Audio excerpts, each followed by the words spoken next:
अनामिका जैन अंबर मेरठ से, यूपी की जो बहुत कविता आप। थी, यूपी में काबा। तो मैं उस समय ब्रज का ही प्रभारी था। खूब सुना मैंने आपको, मेरठ में भी, अलीगढ़ में भी, आ- बहुत बहुत आपके आभार। बरेली में भी, पीलीभीत में भी। ये खूब शानदार चली थी यूपी में काबा। आज आप गंगा शहर में जो हमारे, आपको वहां व्यक्तिगत रूप से सुन नहीं पाया, फिजिकली प्रेजेंट रह नहीं पाया, लेकिन मैं पुनः हास्य कवि सम्मेलन के आयोजन के लिए मैं महावीर जी रांका और उनकी पूरी टीम को बहुत बहुत बधाई देता हूँ, शुभकामनाएं देता हूँ। और हमारे दोनों जो जिला अध्यक्ष हैं, जालम सिंह जी भाटी साहब, हंसवाला के डॉक्टर विश्वनाथ जी मेघवाल, और श्री डूंगरगढ़ के ताराचंद जी मेघवाल, ताराचंद जी सारस्वत, और हमारे सत्य प्रकाश जी आचार्य, इनको सबको बधाई और शुभकामनाएं देता हूं। मैंने एक कविता पढ़ी थी, मैंने पेश किया था लोकसभा में, तो ये कविता पढ़ी थी। तो ये अनामिका जी, आपको मैं सुना देता हूं। बहुत नारी बहुत शक्ति तेरा धन्यवाद। बंधन है। हमने ये वाह वाह वाह रिजर्वेशन वाह। बिल को जो प्रधानमंत्री जी ने लागू किया, नारी शक्ति वंदन, नारी शक्ति तेरा वंदन है, वंदन है अभिनंदन है। नारी शक्ति का मान बढ़ेगा, भारत का सम्मान बढ़ेगा, शान बढ़ेगी, आन बढ़ेगी, नारी की पहचान बढ़ेगी। सपनों को अब पंख लगेंगे, सपनों को अब पंख लगेंगे, घर के आंगन तक नहीं रुकेंगे। नारी को अधिकार मिलेंगे, मिलजुल कर सब काम करेंगे,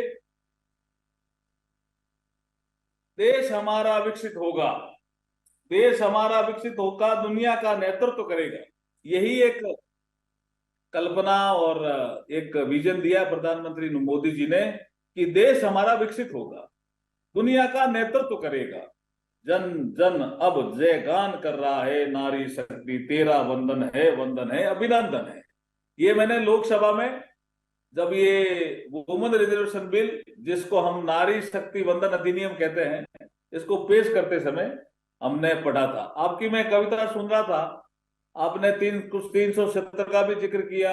आपने प्रभु श्री राम मंदिर के निर्माण में, तारीख नहीं बताएंगे, मंदिर वहीं बनाएंगे, इस तरह के जो चीजों का जिक्र करते हुए किस तरह से प्रभु श्री राम का मंदिर बना, प्राण प्रतिष्ठा हुई, आपने सबका जिक्र किया। मुझे ऐसा लगता है कि आपका जो कवि सम्मेलन है, उसके माध्यम से आप भारत के सांस्कृतिक उत्थान की भी, उन्नति की भी बातें करते हैं। ये मुझे सुनकर के बहुत अच्छा लगा कि ये भारतीय संस्कृति के पुनरुत्थान का युग है इस समय, नरेंद्र मोदी जी के नेतृत्व में। और सांस्कृतिक पुनरुत्थान, अगर अगर बात करेंगे, केदारनाथ जी से शुरू करें।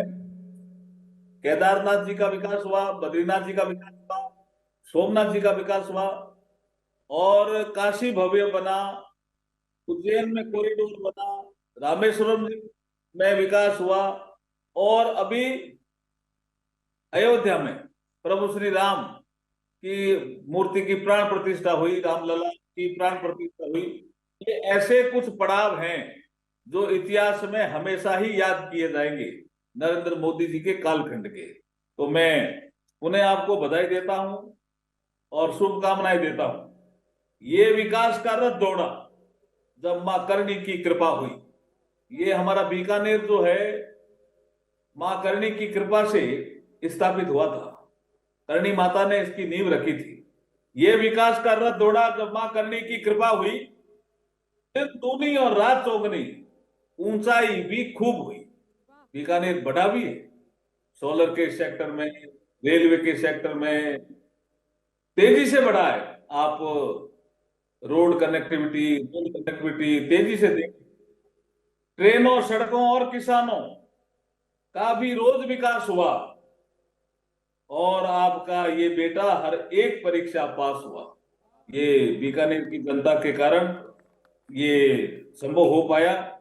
बीकानेर की जनता ऐसे ही आशीर्वाद देती रहे भारतीय जनता पार्टी पर, और जो हमारा राष्ट्रीय नेतृत्व है नरेंद्र मोदी जी के नेतृत्व में, उनके विचारों पर ऐसा ही आशीर्वाद बरसाती रहे, ऐसी शुभकामनाएं। और होली के इस अवसर पर जो आपने हास्य कवि सम्मेलन किया है, कवियों के भी उज्जवल भविष्य की कामना करता हूं, आयोजकों को भी बधाई देता हूं, जितने भी श्रोतागण आए उनको भी बहुत बहुत अभिनंदन करता हूं कि आप इस कवि सम्मेलन में आए। मेरी भी बहुत इच्छा थी आज आने की, लेकिन मैं दिल्ली में ही रह गया, किसी कारण से रुकना पड़ गया।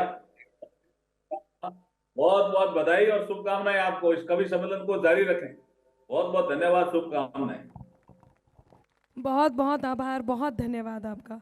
सभी कवियों की ओर से बहुत धन्यवाद, सभी लोगों की ओर से आपका बहुत धन्यवाद। और नारी शक्ति को जो पंक्तियां आपने यहाँ समर्पित की हैं, उसके लिए मैं समस्त नारी और यहाँ बैठी सभी वीरांगनाओं की ओर से आपका बहुत आभार व्यक्त करती हूँ। नारी शक्ति को इस प्रकार का सम्मान ये देश में केवल आप ही दे सकते हैं, इसलिए बहुत आभार।